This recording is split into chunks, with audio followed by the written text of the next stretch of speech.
Ya sabemos que Nayib Bukele es el presidente de mayor popularidad en la región. Tiene el 92% de aprobación y va por la reelección. Pero ¿cómo llegó hasta este punto? ¿Es Nayib Bukele el salvador del Salvador? ¿Cómo nacen las pandillas que combate? ¿Qué pasó con las denuncias de los más de 300 jóvenes que han muerto bajo el régimen de excepción? Tenemos que saber de dónde venimos, porque no venimos de Suiza, no venimos de Noruega, venimos de ser el país más violento del mundo. Esta escena de las maras destruyendo las tumbas de sus líderes, de quienes antes eran sus amigos o familiares, es la fiel representación de la lucha a muerte de Bukele contra los pandilleros. El objetivo, que no quede rastro ni memoria, borrando lo que algún día fue la Mara Salvatrucha y parte de la historia de años de horror de ese país. Pero por el bien de este informe vamos a recordar.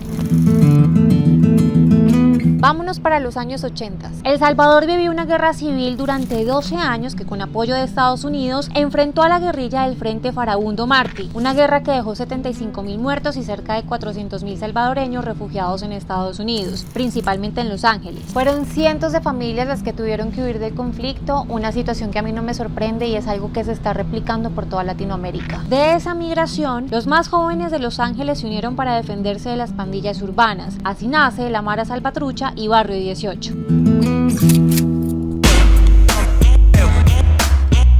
Dos de las pandillas más violentas y sanguinarias de la historia, que luego terminaron enfrentándose entre ellas. Se volvieron tan violentas que sus integrantes en su mayoría tuvieron que ser deportados. De vuelta en El Salvador, encontraron un país muy pobre a causa de la guerra civil, sin Dios ni ley. Los pandilleros empezaron a controlar el territorio, reclutaban jóvenes y a veces niños. Los asesinatos se multiplicaron, el crimen, las extorsiones y el miedo se convirtieron en el nuevo orden. Desde entonces pasaron décadas y también gobiernos con mano dura, pero no lo suficiente para controlar a las pandillas, que se siguieron fortaleciendo. De hecho, El Salvador fue catalogado como uno de los países más peligrosos del mundo. En medio de ese desespero y de esa convulsión que eran las calles, en 2019 llega Nayib Bukele al poder.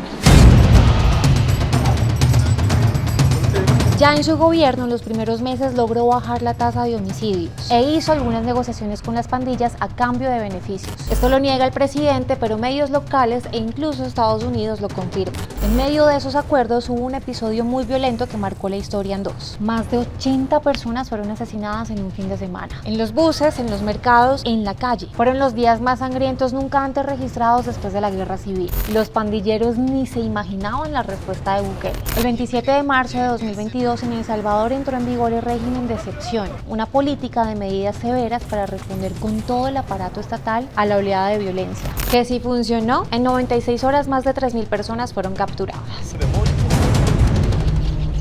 De esa política ha pasado más de un año y más de 65.000 personas han sido detenidas. También se construyó Secot, una mega cárcel con capacidad para más de 40.000 presos, hoy la más grande de América Latina. La inauguración fue con bombos y platillos, y con este video el gobierno anunciaba que 2.000 personas fueron trasladadas inicialmente. Las imágenes siguen siendo polémicas.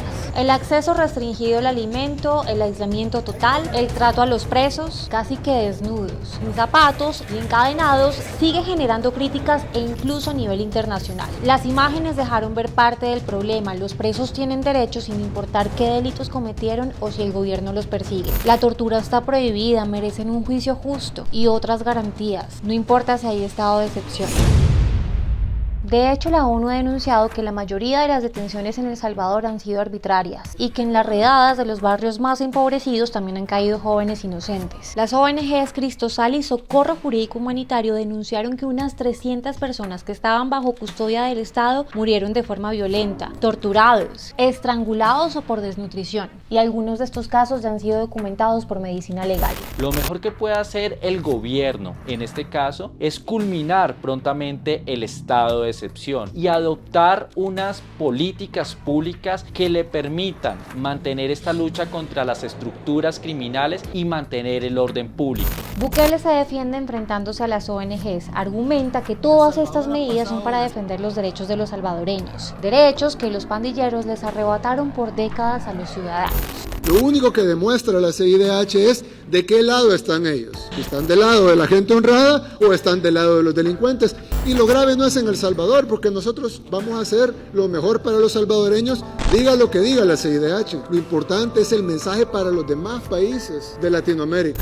Con todo y conociendo esta situación, países vecinos se han empezado a antojar de la firmeza de Bukele y miles de personas de muchas partes del mundo lo idolatran. Por ejemplo, Honduras. Recientemente copió su modelo con el trato de los presos porque controlarlos se les estaba saliendo de las manos. Estas percepciones de seguridad, de convivencia y de orden público ha permitido que la gente se sienta muy cómoda y que los números de favorabilidad del presidente crezcan a tal punto que ya varios presidentes de la región quieren simular sus prácticas. Mientras algunos gobiernos en América Latina son complacientes y buscan darle muchas prebendas a estructuras criminales, en El Salvador se adoptan medidas ejemplares de orden y respeto institucional. Pero valdría la pena reflexionar si Bukele ha reducido significativamente la violencia homicida en El Salvador, haciendo uso también de medidas inaceptables. Bukele dice que su límite es Dios, pero sus ambiciones podrían poner en riesgo la democracia. ¿Hasta dónde lo llevarán sus ganas de poder y reelegirse? Para el 92% de los salvadoreños, Bukele sí es el Salvador del Salvador. ¿Para ustedes qué es? Síganos en nuestras redes sociales.